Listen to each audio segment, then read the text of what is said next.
방송에서 제공하는 부동산 정보에 대해서는 방송사에서 책임지지 않습니다. 결과에 대한 책임은 투자자 개인에게 있습니다.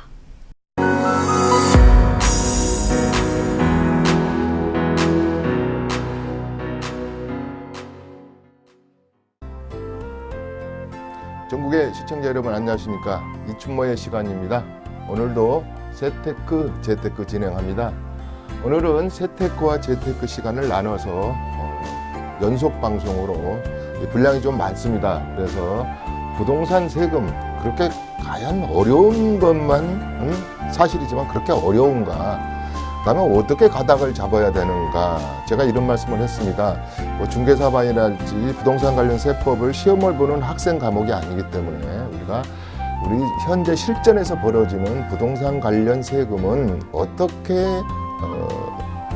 길라잡이라 할까? 어떻게 한번 분류를 해봐야지 쉽게 이해할 수 있나 이런 것을 오늘 이야기하고자 합니다. 그 중에서도 오늘 한번 쭉 제목을 한번 볼까요? 이것도 좀 난 세금에 좀 관심이 있다 그러신 분들은 이렇게 달력에 좀 쭉 한 20개 정도 되거든요. 그것을 한번 적어 놓은 것도 괜찮습니다. 일단은 알아야 될 게 뭘까요?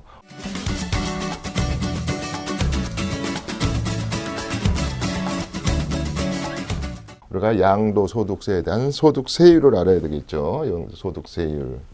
그 다음에 종합소득세율. 이제 다 합산하지 않습니까? 이제 그래서 종합소득에 대한 세율도 좀 알아야 되겠고. 제가 이제 오늘 이야기하고자 하는 것은 여기에 그 어떤 세율을 얘기하자는 게 아니고 이렇게 큰 타이틀로 우리 부동산, 대한민국의 부동산 시장의 체계가 이렇게 돼 있다. 이렇게 이해를 해 가시면 좋을 것 같아요. 뭐 42%의 세율이다, 뭐 15% 세율이다, 뭐 이런 것을 뭐 6% 세율이다 이런 것은 이제 저희들만 애워서 계산할 때나 써먹는 것이고요. 우리 시청자 여러분들께서는 이게 종합소득에 대한 세율이 있구나, 양도소득에 대한 세율이 이렇구나 이런 정도로만 이해를 해가면 되겠습니다.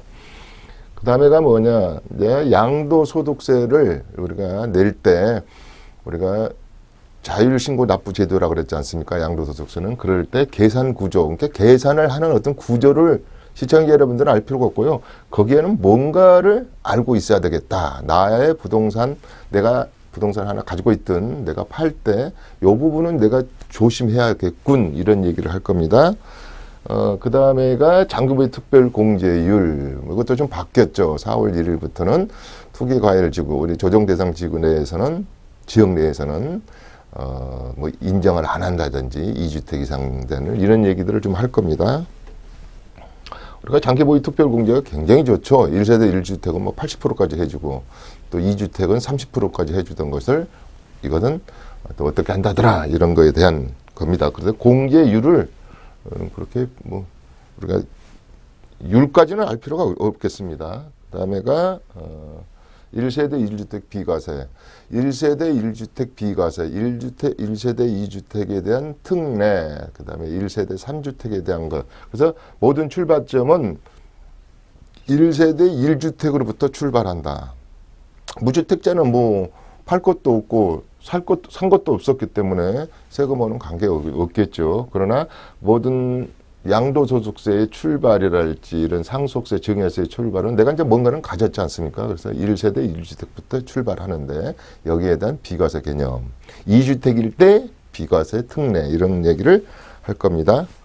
그 다음에 우리가 시골에 토지 많이 가지고 있지 않습니까? 임야를 할지. 그래서 당연히 사업용 토지로 봐주는 거라 할지 또 비사업용 토지로 보는 거, 또 어떤 것은 당연히 사업용 토지다. 또 비사업용 토지다. 이런 거에 대한 것이 이 조건표. 오늘은 그에 대한 조건표 얘기를 좀 하고 싶은데 세금은 조건이다 그랬지 않습니까? P면 Q이다. Q라는 조건을 갖추면 P라는 법률 효과가 따르게 발생한다. 이 컨디션에 따라서 이런 얘기죠. 주택 양도소득세 과세 특례 이게 제일 중요하다 그랬지 않습니까? 제가 우리 시청자 여러분들이 고민 중에 또 제가 우리 세미나장에서 세금을 컨설팅을 해드릴 때 가장 한 60에서 70%가 주택에 관한 거예요. 주택에 관한 상속, 주택에 관한 우리 이제 양도에 대한 소득세 증여에 관한 것. 그래서 거기에 대한 과세 특례, 조세 특례 제한법에 관한 것이죠. 자, 그 다음에가 이제 전번에 제가 저번 시간에 곧 우리 설이 다가오기 때문에 고향 갈 기회가 많다. 그래서 부모님과 차례를 지내고 나서 농지 및 기타 양도에 대해서 아버님하고 심도 있게 증여를 할지 상속이라 할지, 상속을 논한다는 건 좀 이상하지만 그래도 우리 또 매매해서 농지를 좀 아버님 팔아서 좀 이제 실컷 쓰고 돌아가십시오 이렇게 얘기할 때 양도소득세의 과세 특례는 어떤 것들이 있나 이걸 좀 알면 좋겠습니다. 그다음에 우리가 이제 매년 1월 1일, 그다음에 4월 30일 이럴 때 이제 뭐 기준시가라 할지 기준시가를 결정하는 고시일, 이건 크게는 중요하지 않는데요. 우리가 이제 매도할 때는 양도소득세를 이제 계산할 때는 굉장히 이제 중요하죠. 그래서 이것은 이제 우리 공인중개사분들이나 또 세무사분들이나 전문가들은 이제 이런 결정 고시일할지 이런 기준시가에 대해서 이제 아주 그냥 바닥하니 스마트하게 알고 있어야 되겠지만 개념만 잡아드리는 개념이다 이 말이죠. 우리가 부동산의 체계 속에 간과할 수 없는 것이 기준시가, 그 다음에 기준시가 결정 고시일 이런 것이 있다 이렇게 보시면 되겠습니다. 상속세 증여세 세율, 뭐 상속세 증여세 꽤 많이 해왔죠. 그래서 이제 앞으로 시즌 2에서도 앞으로 못다한 상속세 증여세에 대한 세율은 간단하다 그랬지 않습니까? 뭐 10%에서부터 50% 구간. 그러나 이제 여기서 아까도 말씀드렸듯이 세율을 중요시하는 게 아니라 계산 근거를 할지 우리가 케어풀 해야 되는 것, 상속세 증여세 세율 이렇게 정했습니다. 우리가 상속세 같은 것이 상징세, 상속세 증여세가 좀 높은 편이죠. 우리가 10억 이상만 증여한다 할지 상속한다 그래도 40% 구간이거든요. 40%. 그렇기 때문에 10억 이하까지는 좀 그렇지만 증여세율이 상속세율이 높은 편이다. 이렇게 이해를 하시고요. 그 다음에 이제 계산 구조, 상속세, 증여세, 계산 구조. 계산은 어떻게 하느냐. 어떤 걸 빼주고, 어떤 걸 더하고, 어떤 걸 간주하고, 이런 것들, 간주상속, 의제 증여, 의제 상속, 이런 거에 대한 계산 구조를 얘기합니다. 증여세도 마찬가지겠죠. 증여 추정, 증여를 추정한다. 이게 요새 좀 자금 출처 조사, 우리 저 서울에 파리대책 이후로 3억 이상의 주택을 살 때 전번에 제가 말했듯이 13개 항목에 대해서 쭉 나열해서 자금 출처, 어떻게 자금 계획을 세우고 입주 계획을 어떻게 하고 그다음에 자금이 어디 나서 어떻게 사겠습니다. 이거죠. 요즘 보니까 상담을 많이 하시는 분들 중에 작년 재작년에 강남의 재건축을 30세 이하에 사셨던 분들은 지방국세청으로부터 많이 이렇게 우리가 비대면 원칙이지만 소명하십시오 이렇게 해서 많이들 날아오시는 것 같아요. 특히 이제 송파구, 강남구, 우리 이런 과천, 그 다음에 서초구, 이런 강남 4구에 한 2, 3년 전에 재건축을 샀는데 자금 출처가 좀 불분명할 것 같은 만 30세 이하의 분들에 대해서는 우리가 제일 소명이나 국세청에서 질문조사권이 나왔을 때 일선에 118개의 세무서에서 묻는 것도 가슴이 떨리는데 그 위에 단계인 TF를 구성해가지고 크게 다루는, 제가 그랬지 않습니까? 증여세 30억 이상, 상속세 50억 이상 이런 것은 위에 6개의 지방 국세청에서 다룬다. 그런데 요즘 지방 국세청에서 이렇게 소명하십시오. 자금 출처 어디서 났습니까? 이렇게 질문 조사권이 이렇게 엽서로 해가지고나 이렇게 편지로 오시는 분들이 많이 지금 가슴을 조이고 있겠죠. 그것도 이제 뭐 우리가 정말로 부모가 막 이렇게 우회 증여를 했다든지 자금 출처를 못 소명한다면 난감하지요. 그렇지만 자료를 잘 가지고 제가 알기로는 지금 파리대책 이후로 강남의 10억 이상의 부동산 시장에서 주택 부분에서 한 30-40%가 더 거래량이 늘었는데 그분들은 거의 자금 출처를 소명할 수 있는 것을 충분히 가지고 한 것 같아요. 그렇죠. 그걸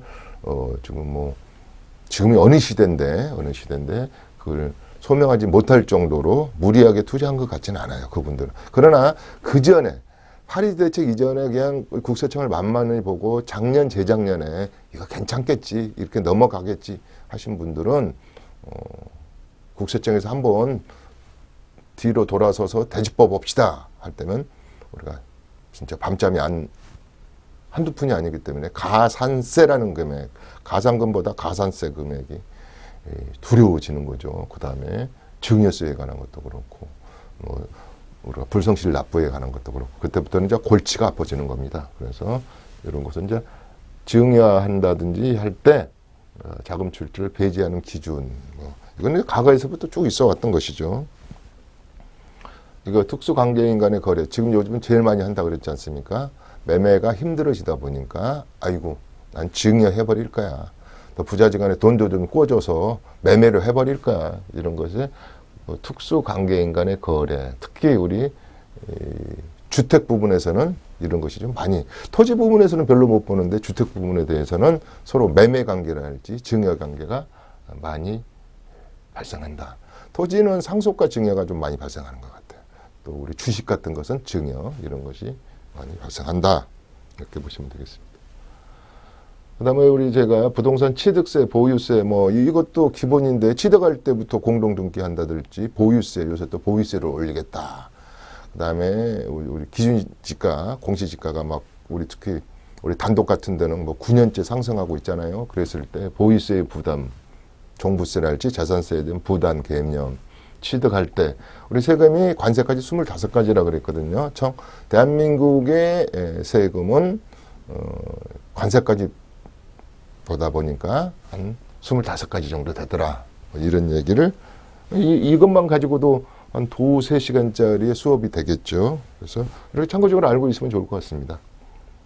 그 다음에 우리가 알아야 될 것, 국세청이 적은 아니지만 과세관청이기 때문에 국세청을 알아야지 제가 대응 전략도 하고, 그 다음에 예방 세무도 하고, 국세청과 우리 조세 법전을 알아야지 어떻게 예방 전략이라 할지 절세 전략을 짜지 않겠습니까? 그래서 국세청을 제대로 좀 알면 좋겠다. 그래서 엔티스, 미국에서도 CIA나 FBI보다 더 무서운 걸, 걔들은 IRS라 그러나요? 연방 국세청. 무서워하죠, 어디나, 세계 어디나, 과거에는 무슨 정보기관이랄지 이런 곳이 무서웠는데, 지금은 내셔널 텍스 서비스, 국세청을 제대로 알자. 가장 무서운 것 같아요. 뭐니 해도, 돈 어디나 써, 탈세. 우리가 이 탈세라는 개념은 형사적인 처벌을 포함하고 있기 때문에 돈도 더 내야 되고, 저기 어디, 이상한 데도 잘못하면 갔다 올 수도 있잖아요. 그래서 국세청을 제대로 알자. 저는 세법 선생이라 그런지 가장 무서운 게 국세청 같아요. 가장 정확하고. 그렇기 때문에 우리가 떳떳하고 소득이 있는 곳에 정확히 세금을 낸다면 문제가 없겠죠. 근데 이제 그렇지 못한 케이스에 대해서 국세청은 묻는다. 과거를 묻고 현재를 묻고 미래도 묻는다. 전번에 현재와 과거 미래 얘기도 했습니다.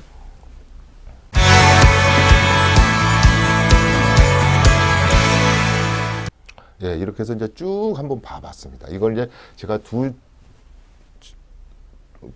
두 시간에 걸쳐서 이 얘기를 좀 할 겁니다. 요것을 하기 전에 우리가 이제 세테크, 재테크인데, 재테크 얘기도 좀 하고 가죠. 왜냐면 이 세금 얘기만 하다 보면은, 골치 아파. 그리고 시청자 여러분들께서 이렇게, 채널을 돌려버리시더라고. 그러니까 어디 세미나를 해도, 저희 사무실에서 세미나를 해도 재테크를, 돈 버는 방법을 재테크를 얘기를 안 해주시고, 왜 교수님은 맨날 세금 얘기만 한다고 그러는데 제가 재테크를 몰라서 그러겠습니까? 근데 워낙 제가 보수적이고 두들겨가는 형태라 잘 재테크 얘기를 잘 안 하는 겁니다. 자, 우리가 큰 그림 하나 그려볼까요? 큰 그림 뭐냐면 서울이라는 이 도시가 양면성을 가지고 있어요. 양면성을. 왜냐면 무슨 뜻이냐면 서울의 경계선이 붕괴가 돼가지고 뭐 제가 그랬잖아요. 동쪽으로 붙어버리고 서쪽으로 붙어버리고 뭐 이렇게 크게 도시가 무너져서 이제 서울시라는 의미가 없어졌다. 그래서 어떻게 보면 경기도고 그냥 같이 묻어가는 이렇게 같이 빅뱅 아주 그냥 급속히 평창을 해서 경기도가 서울이고 서울 속이 경기도고 경기도 속이 서울이고 이래서 그런 서울이 있고 또 반대적으로의 진짜 서울은 서울의 25개 구의 서울은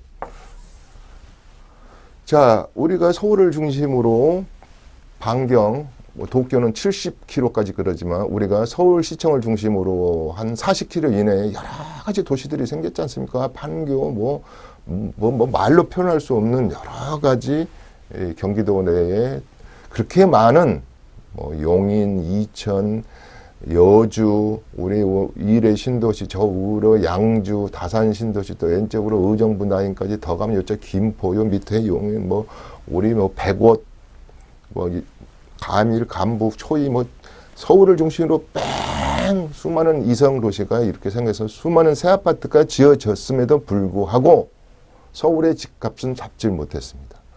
그렇기 때문에 요새 하는 얘기가 서울의 집값은 서울에서 해결해라 이런 말이 있죠. 그 말은 서울의 그린벨트를 풀어가지고 서울이 서울답게 서울시에서 주거를 해결해라. 뭐 요즘 이런 얘기들을 하더라고요. 저는 거기에 동감을 합니다. 아무리 주변에 여러 가지 대체 도시를 과거에 일기 신도시 해가지고 한 30만 세대 분당, 일산, 평택, 중동 이런 걸 다 만들었지만 결국은 우리가 강남의 집값을 잡기 위해서 사실은 분당이라는 대체 도시를 만들었다고 해도 과언이 아니죠. 그 당시 9만 7천 세대를 만들었죠. 분당만 하더라도.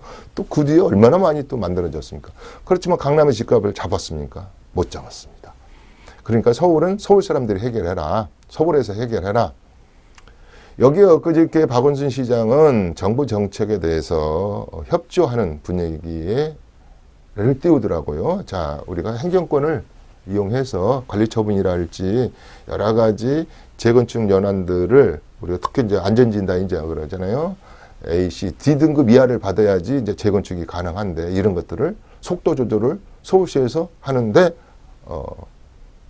정부 우리 국토교통부에서 하는 정책, 정부의 정책에 어드바이 역할을 하겠더라 이렇게 발표를 한 걸 봤습니다. 정책은 같이 가야 되니까 결국은 지금 서울시에서 대한민국 수도 서울에서도 강남 4구 중심의 재건축 시장이 너무너무 자고 일어나면 가격이 달라지기 때문에 서울시에서도 당연히 협조를 해야 되겠죠. 그런 면에 대해서는. 그래서 이 서울이라는 곳을 도시 재생을 하겠죠. 자, 서울은 10,000원이라는 말이 뭐 10년 전, 15년 전에도 나왔으니까. 자, 1000만 도시. 요즘은 1000만이 좀 못 된다 하지만 경계선이 뭐 붕괴됐지만 그렇지만 저는 개인적으로 1000만원이 넘어요. 왜냐하면 출퇴근을 하면서 이 주소지는 경기도 있지만 서울에서 생활하시는 분들도 많고 그래서 이 1000만 도시에 도시를 재생하는데 다시 써야 될 거 아닙니까? 어디 서울을 싹 뭐 헐고 짓든 어떻든 간에 서울이라는 도시를 재생을 하는데 서울이라는 곳을 재생을 하는데 여기가 북 아닙니까? 북, 동, 서, 남 이렇게 해놓고 가장 지금 뜨거운 지역이 여기에 아닙니까? 이게 그래서 여기가 동남권 아닙니까? 동남권의 대표적인 것이 아다시피 강남 4구, 강동구까지, 그 다음에 가천까지. 요즘에 가천도 분양가가 3천만 원 넘어서 7-1구역 같은 데도 좀 분양을 31일부터, 내일 모레부터 지금 하고 있죠. 그 다음에 지식정보센터도 분양을 4월 달에 기다리고 있고. 이래서 또 2대 신도시까지 붙어 있어요. 여기가 가장 핫한 지역 아닙니까? 그래서 이 지역의 자료를 보니까 한 128곳. 그 중에서도 서초구가 제일 많더라고요. 한 52구 정도. 요 128개 정도의 재건축, 재개발, 그 다음에 빈집 및 가로주택 정비 사업도 포함되겠죠. 2월 9일부터는 전부 다 이제 바뀌니까 2월 9일부터는 이제 도시 재생 사업이 도시 및 주거 환경 정비법이 도시 및 주거 환경을 정비하는 과정이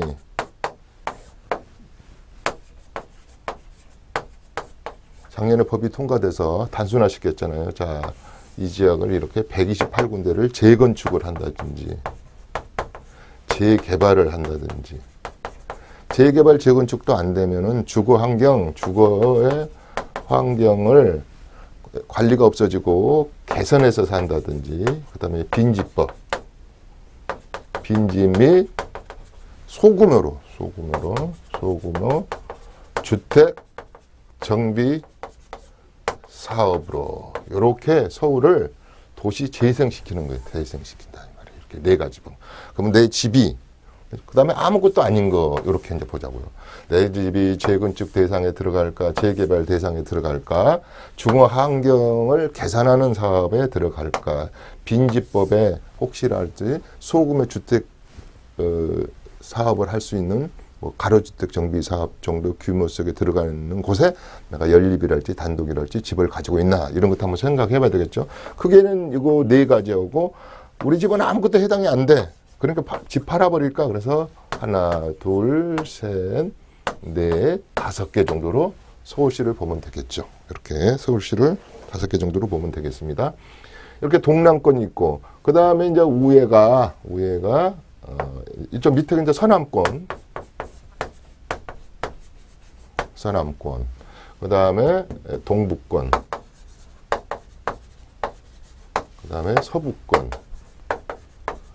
요렇게 여기가 가운데가 뭐예요? 여기가 용산, 중구, 그 다음에 종로구, 여기 도심, 도성안, 도심 및 우리 미팔군 미군들이 다 평택으로 이사가는 용산 신도시, 신시까지 뭐 이렇게 여기를 중심으로 한강을 중심으로 해가지고 총 한 540개 정도의 개발 현장인 것 같아요.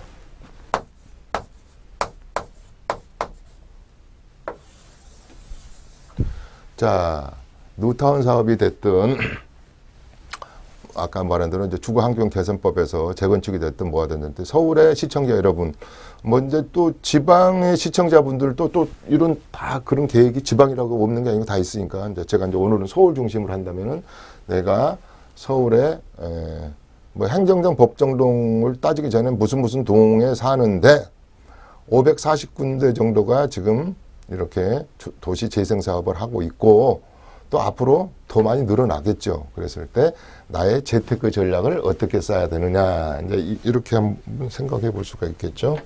그랬을 때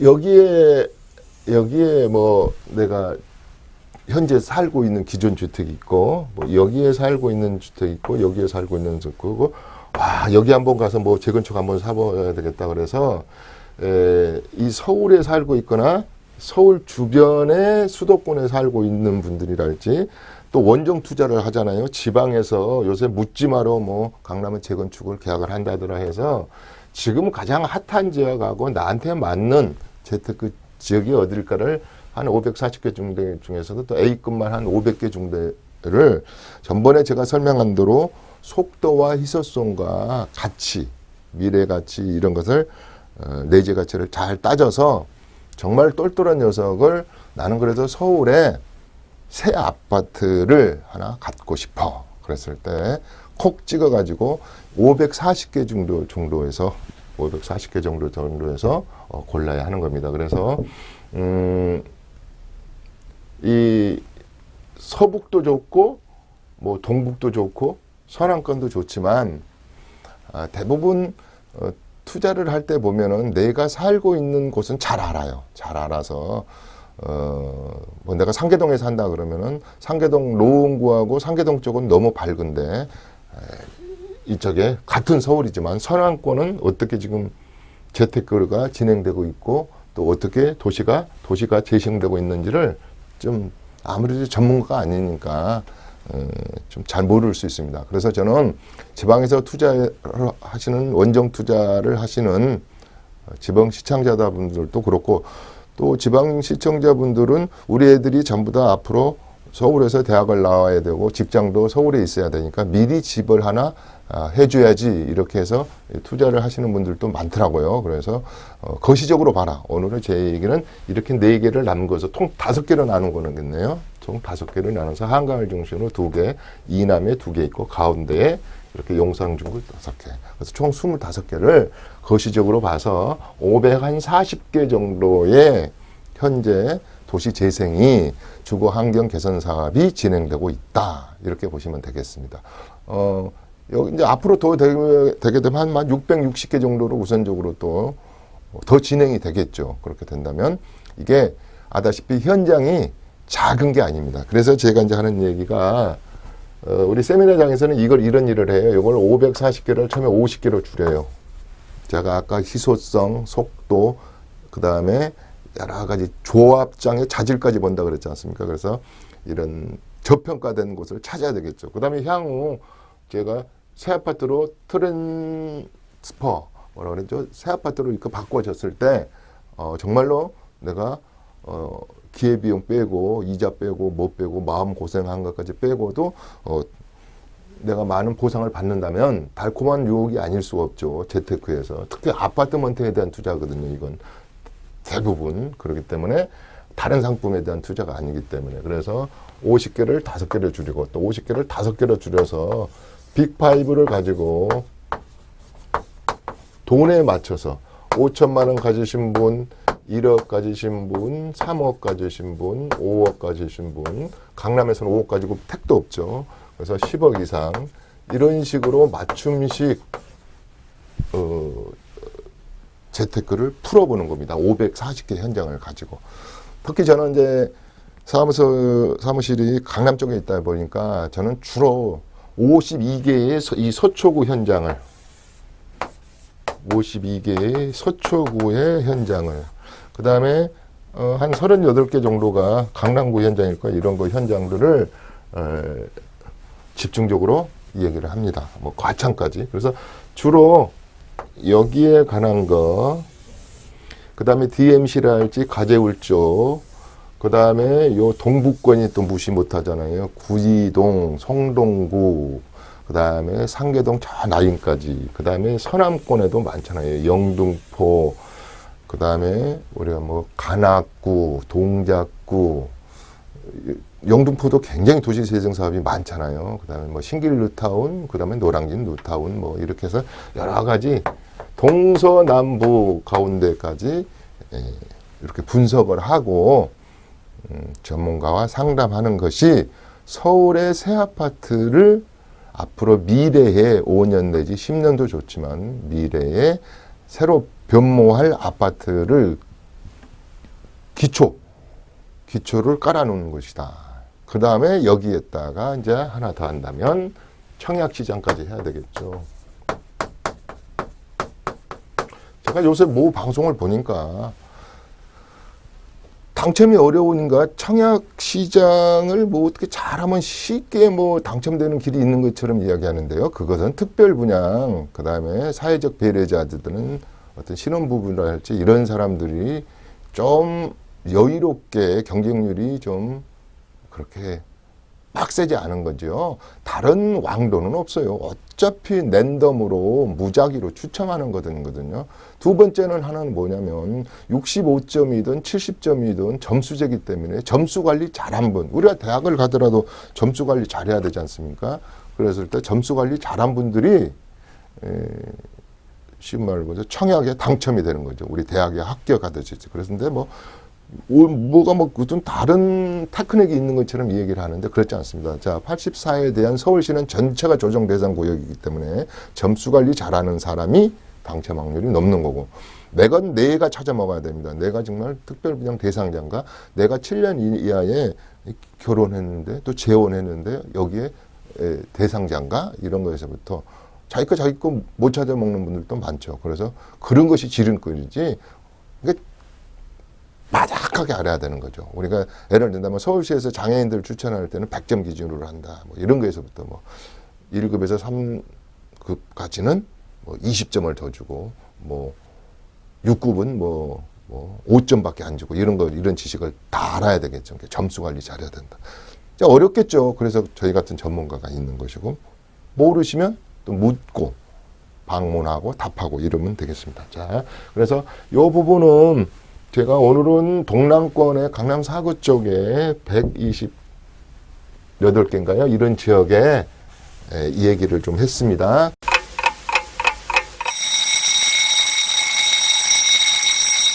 자, 오늘은 재테크 얘기는 이런 정도로만 얘기를 하고요.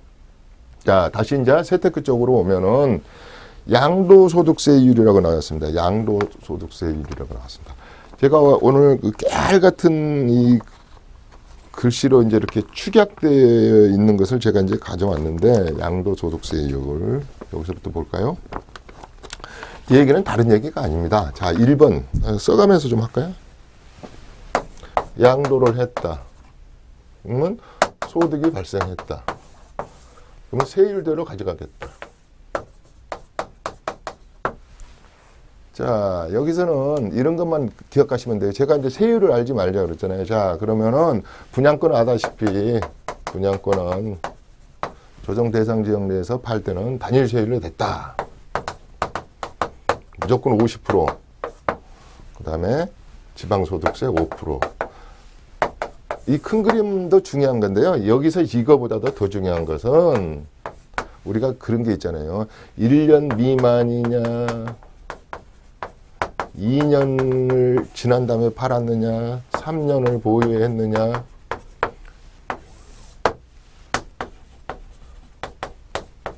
요 보유 기간이 중요한 거죠. 보유 기간이. 양도세율에서는 보유 기간이 중요하다. 이 세율이야 이거 뭐 알면 뭐 하겠습니까? 이거 뭐 6%, 그 다음에 비용무용 토지는 16%에서부터 출발하죠. 뭐 15% 쭉 해서 이번에 5억 초과분에서부터는 42% 구간이라더라. 그 다음에 우리가 그 3주택 이상에 대해서는 중과세율이 또 20% 여기다 또 발생한다더라. 그러면 62% 구간이다더라. 여기다가 지방소득세 6.2를 내니까 68.2다더라.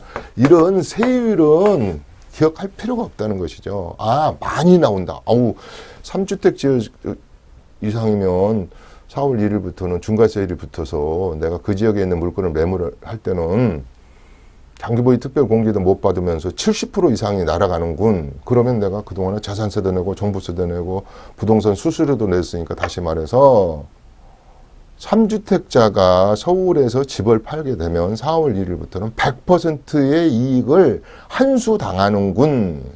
이렇게 생각하셔도 돼요. 거의 100%.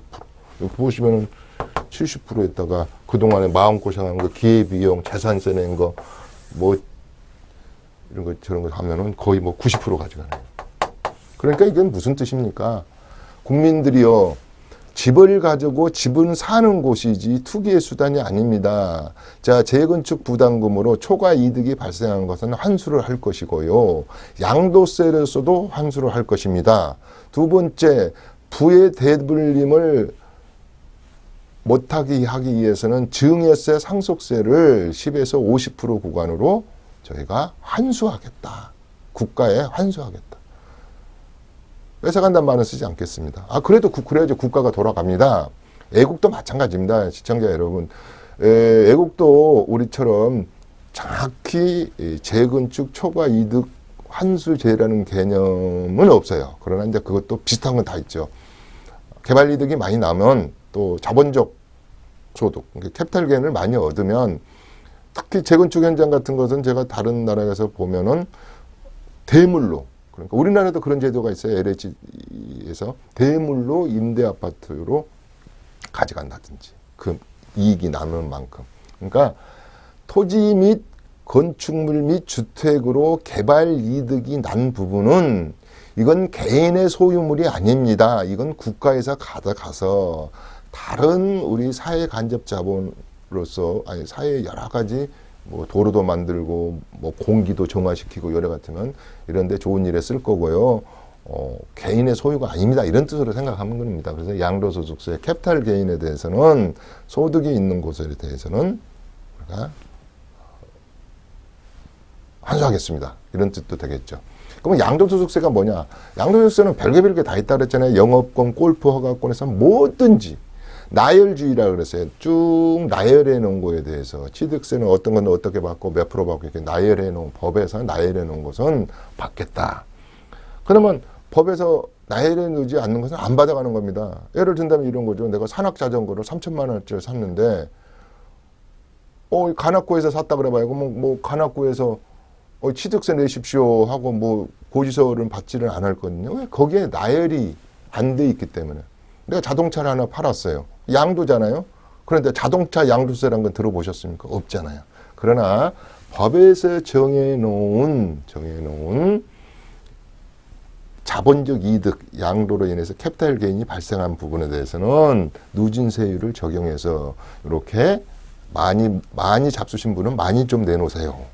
이런 식으로 돼 있다. 이렇게 이야기하면 되겠습니다. 그래서 양도소득세는 특히 뭐 굳이 우리 미등기 전매를 할지 뭐 이게 주식 이야기로 가면은 더 좀 복잡해지죠. 뭐 비용용 토지는 아다시피 뭐 10%포인트 다 주고 그러니까 그런 뜻으로 이 얘기를 해서 다시 한번 양도소득세는 이렇게 짚고 넘어가겠습니다. 다주택자분들이라 할지 비업무용 토지를 가지고 있는 분들이라 할지 농지로서 감면 혜택을 받지 못하신 분들은 동업자인 국세청이 더 많은 지분을 가져간다. 근데 거기에 더 많다는 뜻에서는 훨씬 많이 가져간다. 제가 세율로 증명을 해드렸잖아요. 그래서 양도소득세는 그 정도 얘기를 하고요. 오늘은 제가 뭐라 그랬냐면 아까 재테크를 서울시를 통 틀어가지고 540군데에서 660군데 정도가 재건축, 재개발, 도시환경 정비사업이 진행 중에 있으니 여기서 콕 집어서 여러분들이 실패, 리스크 없는 곳을 배우자. 이런 얘기를 했고 분석하자. 하여튼 그런 공부에 도전하자는 얘기를 했고 오늘은 또 세금 얘기는 전체 대한민국의 세금의 판은 어떻게 짜져 있을까요를 지금 진행하고 있는 겁니다. 갈 길은 많고 지금 내용은 그렇지만 이걸 이제 2시간 동안에 하는 거니까요. 그 다음에 또 다른 길을 한번 가볼까요?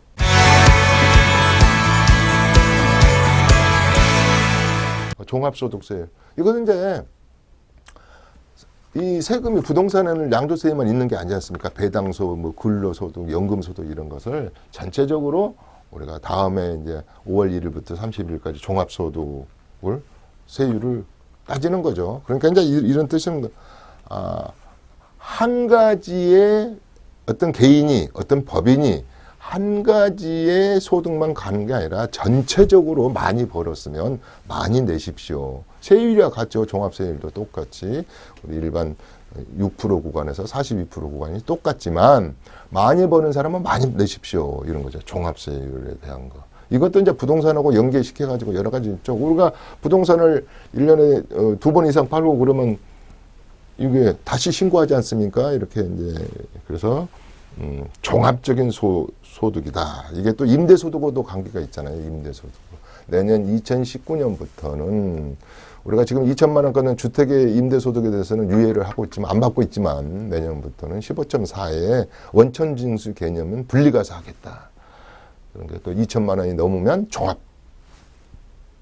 종합소득세에 합산하는 거. 이런 것이 종합소득이다. 뭐 종합소득은 뭐 많이들 이 얘기를 해봤으니까요. 이건 간단하게 넘어가죠.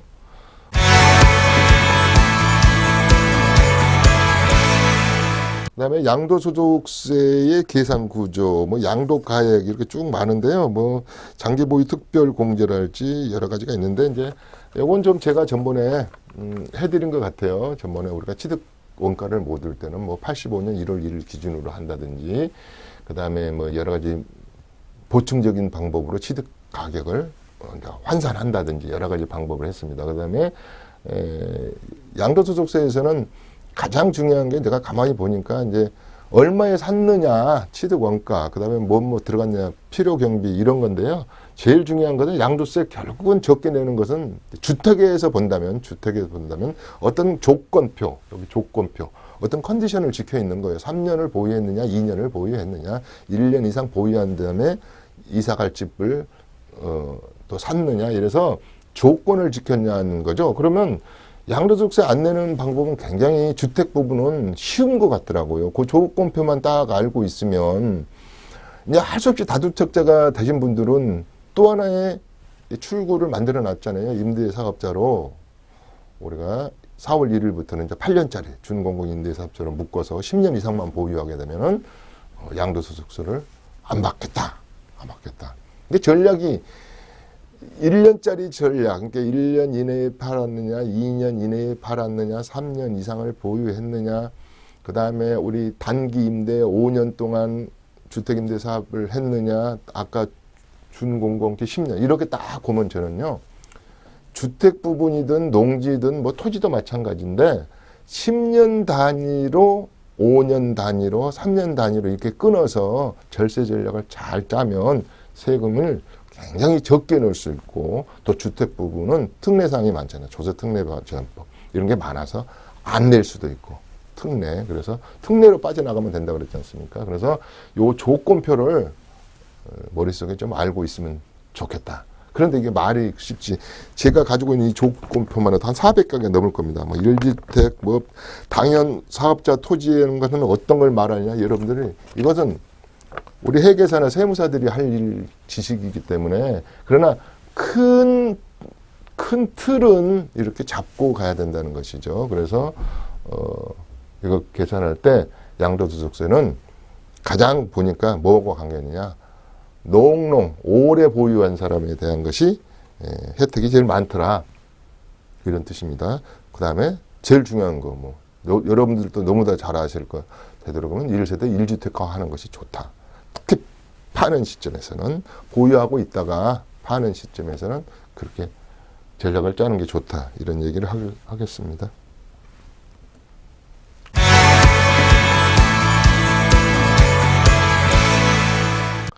장기 보유, 말도 많고 탈도 많은 장기 보유. 자, 장기 보유는 크게 세 가지로 나누죠. 토지 부분에 대해서는 작년, 재작년부터는 장기 보유를 안 해줬다가, 무슨 소리냐, 토지도 10년, 20년 가지고 있으면은 30%는 해주라 그래가지고 이제는 해주고 있잖아요. 작년부터.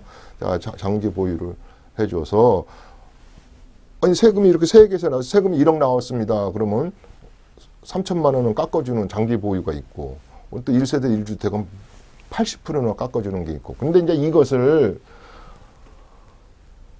이게 우리 조정 대상 지역 내에서는 4월 1일부터는 2주택, 3주택자의 다주택자에게서는 장기 보유 특별 공제를 안 해주겠다, 그런 겁니다. 그거 엄청나죠. 그래서 4월 1일부터는 다주택자분들은 양도소득세가 2배에서 3배까지도 넣을 수 있다, 그런 얘기를 하는 게, 그거부터도 안 해줘 버린다, 이 말이죠.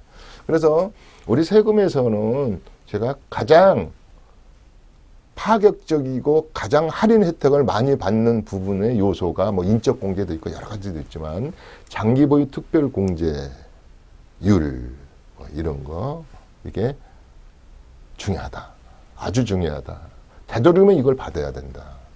제가 많은 얘기를 했잖아요. 예컨대 잠번 우리 장기 보유 공제가 어느 정도 심각하게 중요하냐면, 1세대 1주택으로 만들어 가지고 우리 박근혜 대통령 집을 팔았을 때 57억이나 남았는데 3억 8천밖에 세금을 안 냈다. 그런데 만약에 2주택이었다. 그렇다면 세금을 계산해 보면은 17억이나 나오더라. 이런 식으로 큰 비중을 차지하는 것이 장기 보유 특별 공제하고, 두 번째는 1세대 1주택화, 딱 두 개, 주택 부분에서는. 그 다음에 토지 부분에서는, 상업용 빌딩에서는 크게 그런 혜택이 이렇게 장기 보유 특별 공제는 받지만, 특히 농지 부분에서는 어떤 조건표, 제촌 자경 8년, 그것도 중요하지만, 우리가 꼭 세법에서 살아있는 것이 그게 삼식거리, 통작거리란 말이에요. 그 토지가 내 주소지로부터 30km 내에 농지가 있어야지 감면 혜택을 주겠노라. 이건 농지법하고 틀리다 그랬어요. 이건 세법에 관한 거라고. 전번 시간에 또 했죠. 30km에 관한 거. 옛날에 20km가 30km 넣는 것은 무슨 농민의 자격인가, 농지법하고 관계 있나 그랬는데, 이건 세금하고 관계 있다 그랬어요. 세금. 장기 보유 특별 공제 말 그대로입니다. 장기로 오래오래 보유하고 있으면 특별히 공제를 많이 해줄게. 세금에서 세액 공제를 해줄게. 이런 뜻이겠죠.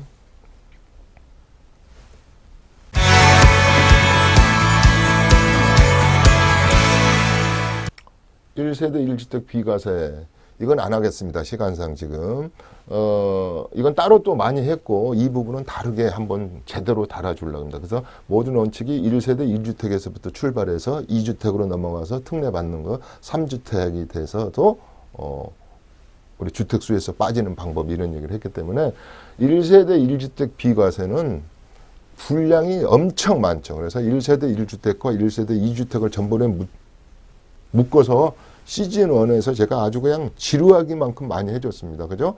주택의 종류를 한 40가지를 분석해 놓고, 다 뜯어 놓고, 고양주택은 주택수에 안 들어가. 근데 어떤 조건을 같이 하되, 이농주택은 어떻고, 기농주택은 어떻고, 농어촌 주택에서부터, 상속으로 받은 주택으로부터, 여러 가지, 대체주택, 우리 재건축, 재개발에서, 아무리 내 집이 재건축 당하지만은 또 연대 두신 분들, 내가 이 나이에 나머지 가서 새 사라. 그러니까 하나 사가지고 있어야지. 그래서 대체주택에서부터 얘기가 많습니다. 요것은 곧 우리가 4월 1일 시즌이 돌아오기 때문에 그 전에 제가 이춘모의 세특크 재특크 시즌2가 끝나기 전에 이건 특별히 한번 더 해드리겠습니다.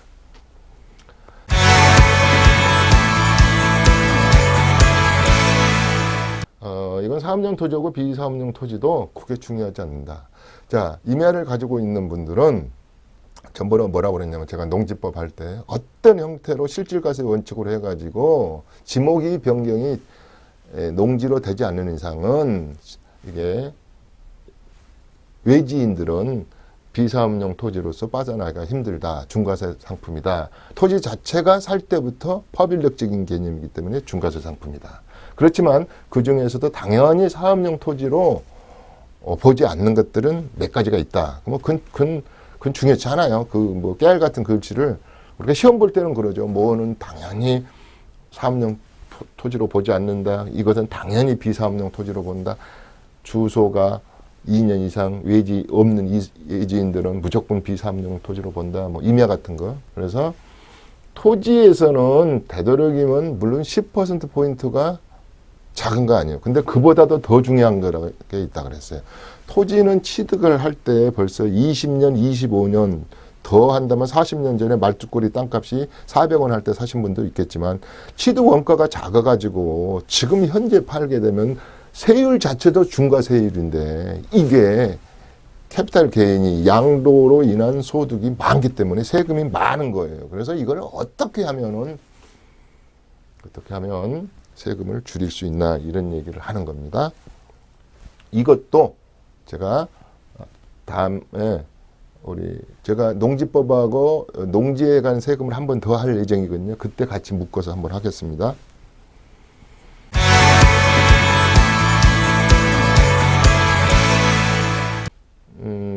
이거는 굉장히 좀 중요한 얘기죠. 자, 요새 특히 난 다주택자야. 나는 진짜 세금 많아. 어떻게 팔 수도 없는 구조가 돼버렸어. 그런데 우물쭈물하다가 내가 뭐 파는 것을 놓쳤어. 강남에 재건축이야. 오늘 내놓으면 새벽에 매매가 된다지만 나는 또 그런 지역도 아니야. 서울시의 법정동 속에 들어있다는 이유 하나만으로 우리 집 내놨는데 1년에 한 번도 오지도 않는 집도 내가 중개하다 대상이야. 그랬을 때 이 주택에 관한 겁니다. 우리가 상가랄지 상업용 빌딩이 아닌 주택에 관한 양도소득세 과세 특례, 조세 특례 제한법 이걸 우리가 아주 자세히 알아야 되겠다 이 말이죠. 그래서 요건 어떻게 될까요? 오늘 제가 이 얘기를 시청자 여러분들하고 해준다고 해도 별 의미가 없어요. 이것은 나하고 관계되어 있는 주택이 지금 이 과세 특례 대상에 들어있느냐. 예를 든다면 가장 가까이 2013년도 4월 1일부터 12월 30일까지 세 컨디션을 갖춘 조건에 대해서는 5년간 100% 양도소득세를 비과세하겠다 그랬잖아요. 그게 뭐였죠? 미분양된 걸 산다든가 1세대 1주택짜리 주택을 가지고 있는 것을 내가 샀다든가 그 당시 기억나시죠? 2013년도 4월 1일 보면 그다음에 신축 주택을 샀다든가 이렇게 세 가지 주택을 사신 분들에 대해서는 그 컨디션을 그런 조건을 가지고 있는 분들은 5년 동안에 양도소득에 대해서는 비과세하겠더라. 이런 뭐 특례들이 많다 그랬잖아요. 주택에 대한 그 양도세의 그 특례가 가장 많다 그랬잖아요. 왜? 이 제일 많이 빈번하게 발생되니까 이혼으로 인한 거, 부모가 합가하는 거, 결혼으로 두채되는 거, 상속으로, 증여로, 가족 간의 지분, 특히 지분으로 가지고 있는 분들도 있어요. 주택이. 제3자의 공유 지분에 관한 거 여러 가지이기 때문에 그런 거에 대한 특례가 많다. 예를 든다면 하나만 더 한다면은 상속으로 인해서 특례는 보통 요새는 부모님들이 부자인 분들은요 집을 2채, 3채 이렇게 남기고 돌아가셨을 때 거기에 대한 지분을 상속인들이 가졌을 때 과연 그 집도 1세 때 1주택 할 때 주택 수에 포함되느냐 이런 얘기에서부터 쭉 있습니다. 오늘 이제 시간이 없어 여기서 끊는데요. 요것도 다음 시간부터는요 농지 및 기타 양도소득세가 여기서부터 다시 쭉 내려가도록 하겠습니다. 밑에 국세청을 제대로 알자까지 다시 내려가도록 하겠습니다. 자, 오늘은 시간이 다 된 것 같습니다. 이춘모의 세테크 재테크 시간이었습니다. 오늘은 세금 체계가 대한민국 부동산 시장의 세금 체계가 어떻게 이루어져 있는가를 이야기하는 시간이었습니다. 여기서 오늘은 마치겠습니다. 다음 시간에 다시 연결해서 하도록 하겠습니다. 이춘모였습니다. 감사합니다.